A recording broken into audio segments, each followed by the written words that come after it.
সুপ্রিয় দর্শক, এই মুহূর্তের সবথেকে বড় খবর। দর্শক, এবার বহু প্রতীক্ষিত এবং গুরুত্বপূর্ণ ডিএ মামলা সুপ্রিম কোর্টে নিষ্পত্তি হতে চলেছে। এমনই একটি গুরুত্বপূর্ণ আপডেট আমাদের কাছে এসে পৌঁছেছে। কি আপডেট এসে পৌঁছেছে জানাবো দর্শক আজকের এই প্রতিবেদনে আপনাদেরকে। আপনারা জানেন, ন্যায্য ডিএ আদায়ের দাবিতে দীর্ঘদিন ধরেই আন্দোলন চালিয়ে যাচ্ছে সরকারি কর্মচারীরা। তারপরও ডিএর মতো একটি গুরুত্বপূর্ণ মামলার শুনানি সুপ্রিম কোর্টে প্রায় 14 বার থেকে 15 বার পিছিয়ে গিয়েছে। এই নিয়ে গোটা দেশের বিচার ব্যবস্থা প্রশ্নের মুখে পড়েছে। কারণ যে মামলায় কলকাতা হাইকোর্টে পরপর জয় পেয়েছে সরকারি কর্মচারীরা, আর এটি একটি অত্যন্ত গুরুত্বপূর্ণ মামলা, তারপরেও কেন এই মামলার শুনানি বারবার সুপ্রিম কোর্টে পিছিয়ে যাবে? শুধু তাই নয়, রাজ্য সরকারের বিরুদ্ধে একাধিক মামলায় কঠোর পদক্ষেপ নিয়েছেন কলকাতা হাইকোর্টের বিচারপতিরা। গরু পাচার থেকে শুরু করে কয়লা পাচার, শিক্ষক নিয়োগ দুর্নীতি থেকে রেশন দুর্নীতি। দর্শক, আপনারা জানেন যে কলকাতা হাইকোর্টের একটি মাত্র নির্দেশে এই রাজ্যের 25 থেকে 26 হাজার যোগ্য অযোগ্য শিক্ষক শিক্ষিকার চাকরি বাতিল হয়ে গিয়েছিল লোকসভা নির্বাচন চলাকালীন। কিন্তু কলকাতা হাইকোর্টের সেই রায়ে স্থগিতাদেশ দিয়েছিলেন সুপ্রিম কোর্টের তৎকালীন প্রধান বিচারপতি DY চন্দ্রচূড়। তারপর থেকে সেই গুরুত্বপূর্ণ মামলাটি দীর্ঘদিন ধরেই সুপ্রিম কোর্টে ঝুলেছিল। এই নিয়ে বিচার ব্যবস্থা প্রশ্নের মুখে পড়েছিল যে কেন এই গুরুত্বপূর্ণ মামলাটি সুপ্রিম কোর্টে বারবার পিছিয়ে যাবে। এরপর সুপ্রিম কোর্টের বর্তমান প্রধান বিচারপতি জাস্টিস খান্নার হাত ধরে বহু প্রতীক্ষিত এসএসসির 26,000 চাকরি বাতিল মামলার নিষ্পত্তি হয়েছে। শেষ পর্যন্ত কলকাতা হাইকোর্টের নির্দেশই বহাল রেখেছেন সুপ্রিম কোর্টের প্রধান বিচারপতি জাস্টিস খান্নার নেতৃত্বাধীন ডিভিশন বেঞ্চ। আর এই আবহে এসএসসির 26,000 চাকরি বাতিলের মামলার মতো এবার সরকারি কর্মচারীদের ন্যায্য অধিকার ডিএ মামলার ও নিষ্পত্তি হতে চলেছে সুপ্রিম কোর্টে, এমনই কিন্তু সূত্র মারফত খবর পাওয়া যাচ্ছে। দর্শক, আপনারা জানেন, এই ডিএ মামলা যাতে দ্রুত নিষ্পত্তি হয় এবং এই গুরুত্বপূর্ণ মামলাটি যাতে আর বারবার সুপ্রিম কোর্টে না পিছিয়ে যায়, সেই জন্য সুপ্রিম কোর্টের বর্তমান প্রধান বিচারপতি জাস্টিস খান্নার কাছে গণচিঠি বা মেল করেছিলেন সরকারি কর্মচারীরা। সেই জন্যই কি জাস্টিস খান্নার এই পদক্ষেপ? কি পদক্ষেপ নেওয়া হয়েছে সুপ্রিম কোর্টের তরফ থেকে এই ডিএ মামলার নিষ্পত্তিতে? শুনুন দর্শক। দীর্ঘ টানাপোড়েন। আগামী 22 এপ্রিল রাজ্য সরকারি কর্মীদের ডিএ মামলা সুপ্রিম কোর্টে উঠতে চলেছে। তার আগে সামনে এক পশ্চিমবঙ্গের রাজ্য সরকারি কর্মচারীদের মহার্ঘ ভাতার যে মামলার কজ লিস্ট প্রকাশিত হলো। কজ লিস্ট অনুযায়ী আগামী মঙ্গলবার বিচারপতি বিক্রম নাথ, বিচারপতি সঞ্জয় করল এবং বিচারপতি সন্দীপ মেহতার ডিভিশন বেঞ্চে এই গুরুত্বপূর্ণ ডিএ মামলাটি উঠবে। কিন্তু এই ডিএ মামলা নিয়ে আবারও গভীর ষড়যন্ত্র করা হয়েছিল। আবারও যাতে এই ডিএ মামলা পিছিয়ে যায় সুপ্রিম কোর্টে, তার জন্য চক্রান্ত করা হয়েছিল। কিন্তু সুপ্রিম কোর্ট থেকে স্পষ্ট বলে দেওয়া হয়েছে আর নয়, এবার এই ডিএ মামলার নিষ্পত্তি হওয়ার প্রয়োজন রয়েছে। কি খবর আদালত সূত্রে দেখুন দর্শক। 22 তারিখ 51 নম্বরে ডিএ মামলা উঠবে। হাই অন বোর্ড এসএল মামলায় উঠতে চলেছে। ডিএ মামলার সুপ্রিম শুনানি নিয়ে রাজ্য সরকারি কর্মচারীদের সংগঠন কনফেডারেশন অফ টেস্ট গভর্নমেন্ট এমপ্লয়িজের সাধারণ সম্পাদক মলয় মুখোপাধ্যায় বলেন, মঙ্গলবার 5 নম্বর কোর্টে 18 নম্বর থেকে মামলাটি রয়েছে। তিনি জানান, ডিএ মামলা রয়েছে 51 নম্বরে। 1 নম্বর থেকে 17 নম্বর মামলার উল্লেখ করা হয়নি। 18 নম্বর থেকে মামলা শুরু হয়েছে। হিসাব বলছে 34 নম্বরে ডিএ মামলা উঠতে পারে।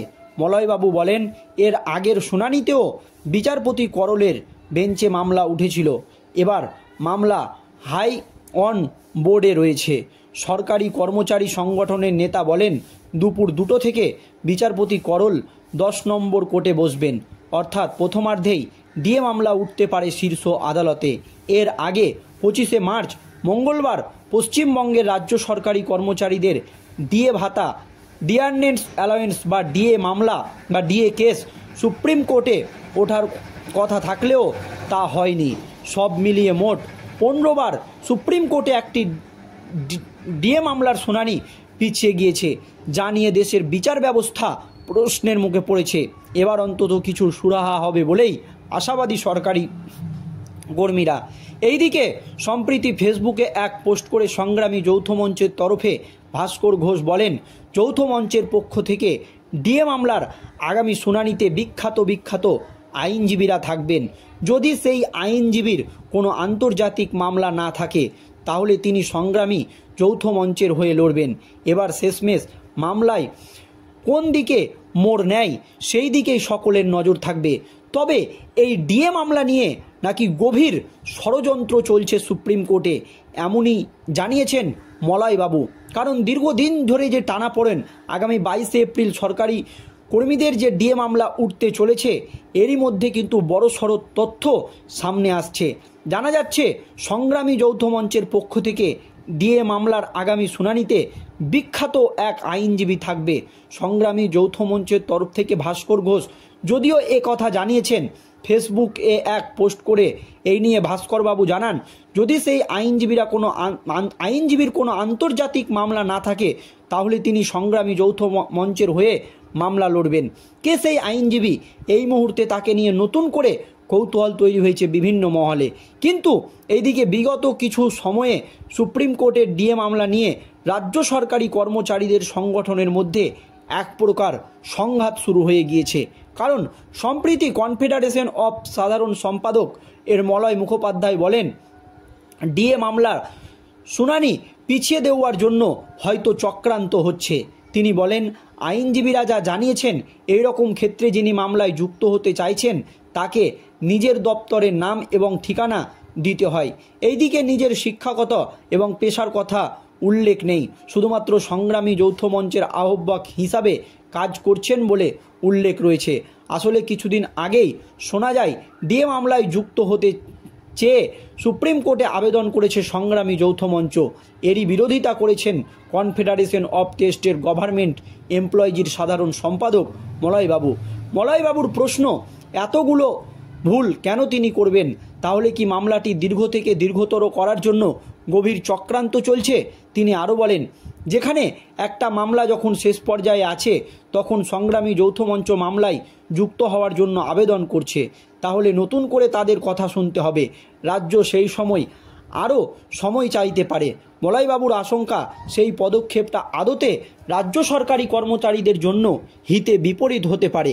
যদিও পাল্টা সংগ্রামী যৌথ মঞ্চের আহ্বায়কের দাবি এতদিন ধরে তারা রাস্তায় লড়াই করেছিলেন, আইনি লড়াইটা বাকি সংগঠনের ওপর ছেড়ে দিয়েছিলেন, কিন্তু তাতে আশানুরূপ ফল হচ্ছে না।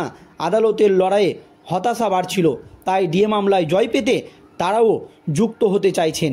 এর আগে গত 25শে মার্চ পশ্চিমবঙ্গের রাজ্য সরকারি কর্মচারীদের ডিএর বা মহার্ঘ ভাতা বা ডিআর অ্যালাওয়েন্স বা ডিএ মামলা সুপ্রিম কোর্টে ওঠার কথা থাকলেও তা হয়নি। সব মিলিয়ে মোট 15 বার সুপ্রিম কোর্টে ডিএ মামলার শুনানি পিছিয়েছে। সব মিলিয়ে আশঙ্কায় ভুগছেন সরকারি কর্মচারীরা। তবে এবার একটা সুরাহা হবে বলেই আশায় বুক বাঁধছে রাজ্য সরকারি কর্মচারীরা। তবে এই ডিএ মামলা নিয়ে সরকারি কর্মচারীদের মধ্যেই একটা দ্বন্দ্ব তৈরি হয়ে গিয়েছে।